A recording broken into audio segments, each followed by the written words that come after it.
Hi, this is Chris from the Stephanie Miller Show. Please enjoy this exclusive clip from Political Voices Network. Can somebody please tell me, is there a damn person who looks like me who has a federal judge slowing a case down for them? Can somebody please tell me, is there people who are okay with someone who looks like me literally lying on the FBI just to get them, you know what? Trump doesn't have in common with us. Not a damn thing. And I hear he said that he got friends who look like me. Well, guess what? Those friends he's talking about, they have money.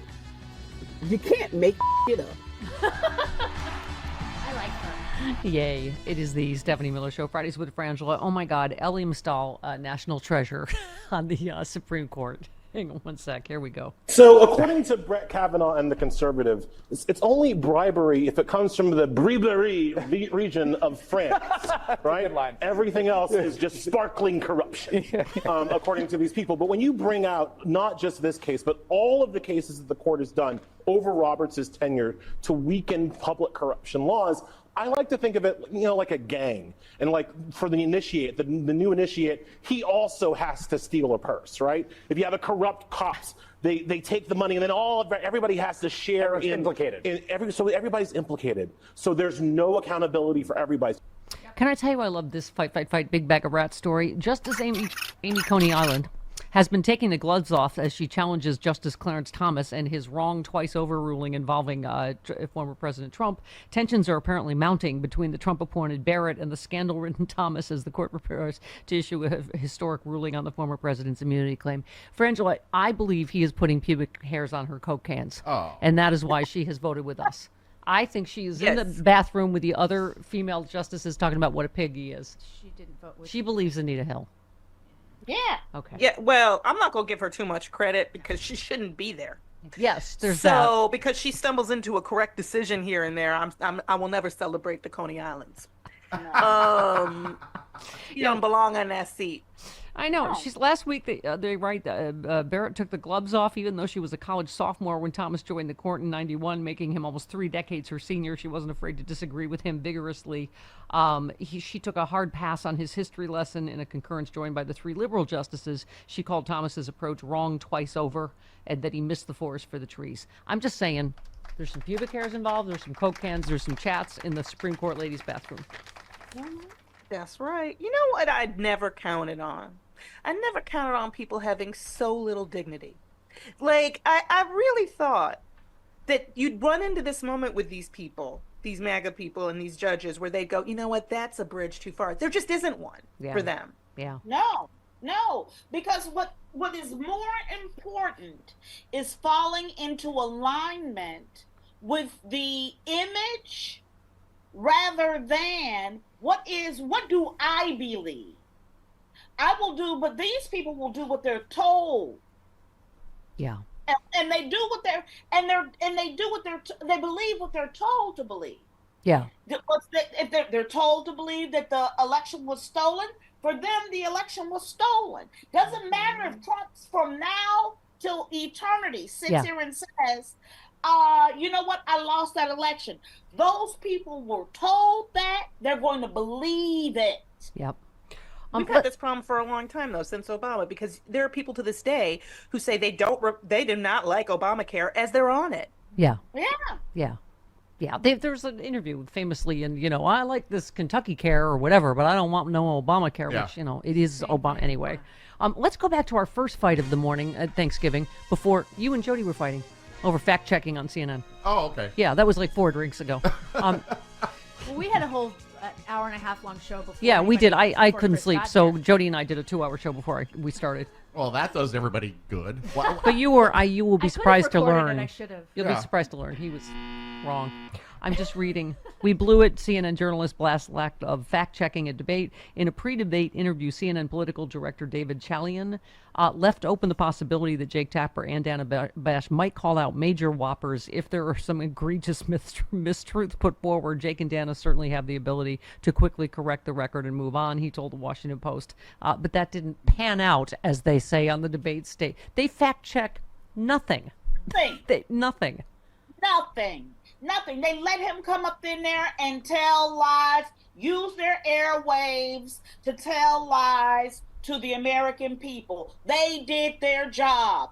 They did their job as the media to continue to act as if this is a race. I mean, Daniel Dale clocked it at 30 lies, but 2 hours later, the Biden campaign had it at 50 lies. I can't think of one thing he said that was true.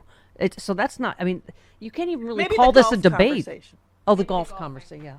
What was that about? That to me, that was weird. That was the worst thing to me, because not only was it ridiculous, but kind of for both of them, I was like, this is not the good look for you guys arguing about golf scores. This doesn't. And Trump saying, let's not be children. I'm like, oh my God, the most immature toddler tantrum idiot we've ever seen. He's the one saying, well, he would, because it was a fitness question, an age question. And so that's how they, it was a demeasuring contest, basically, right?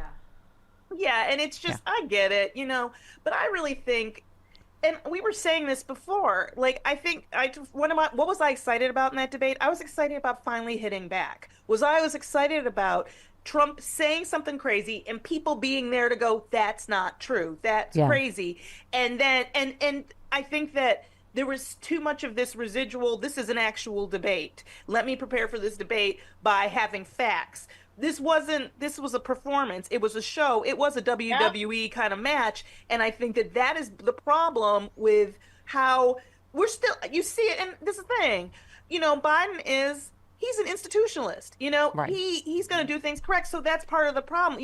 But you can't fight incorrect with correct that way. Like, it doesn't work. So I feel like that they missed an opportunity not to talk about his record, because he sat up there and lied about his record. Yeah.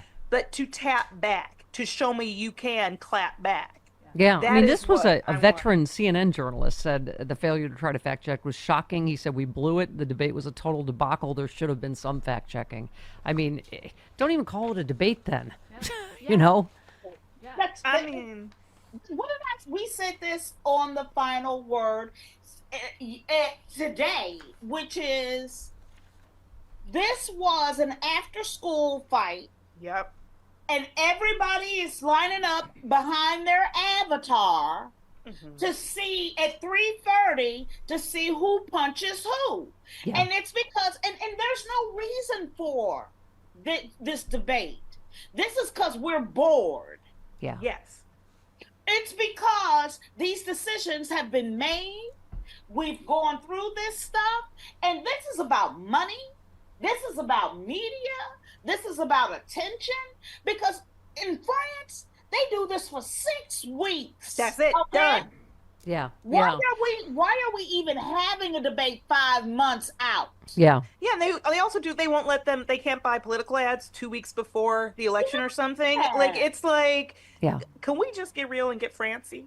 And by the way, with a lifelong chronic liar, I was saying, oh my God, his lies get more like specific every time. Like the whole 19 people said that I never said that, suckers and losers, about the military. It's like, what? No, only you and John Kelly were there. There weren't 19 other people that were, but he just keeps saying it, right? And John Kelly released a statement already. He said a person that thinks those who defend their country in uniform or are shot down or are seriously wounded in combat or spend years being tortured as POWs are all suckers because there's nothing in it for them, Kelly said of Trump. A person that did not want to be seen in the presence of military amputees because it doesn't look good for me. A person who demonstrated open contempt for Gold Star family, for all Gold Star families on TV during the 2016 campaign, rants that our most precious heroes who gave their lives in America's defense are losers and wouldn't visit their graves in France. Well, so a lot of that stuff was actually public. It was just the one comment that he said, to John Kelly. We saw all the rest of it. So that's what I'm saying. We saw him say to John McCain, I like people who don't get captured. Like, this is not, and the fact that CNN, I mean, you have this video. You have this. Why in the world would you sit there and let him say stuff that is completely not true? Yeah. Like, in a way that I think all of our eyes were stuck wide open. I kept looking like somebody gonna step in and say, "No, sir, you weren't even president then. You couldn't have done." Like nobody. I told Jody I scared Bonnie and Clyde. I scared the dogs like off the bed because at one point I went, "Ah!" Yes. I think it was the Nancy Pelosi just admitted her daughter has it on tape. Her daughter admitted she said she's responsible for January 6th. She turned down the That troops. never happened. That never happened. And I was like, and nobody stopped him. No one Nobody. stopped him. Yeah. No one stopped him. And for me, Which makes it seem true. right. Yeah. The criminal for me last night was CNN. Yeah. Okay, because what they did was a crime against their audience, and what they did was what they tried. This is what I find really disgusting. Is the fact that because they did what they were trying to do, because they got what they said, 73% of Americans were tuning into that debate. So that was Fox watchers.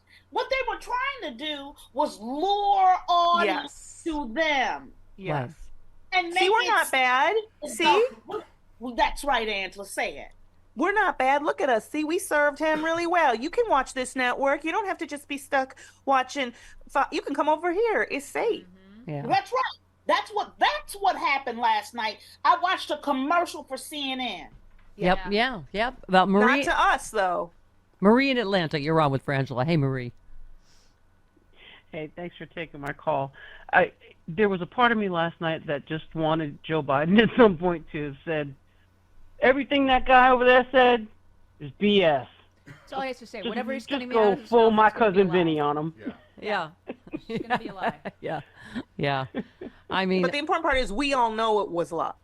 That's Right. the important part. Okay, Right. we know that, and I think that everybody, including his supporters, the ones that can read, which is admittedly probably a very small slice, but those people, they also know that these were lies. They're not voting for Donald Trump because of what he says he's going to do or because what he did in his presidency. They're voting for him because they want a white ethno state.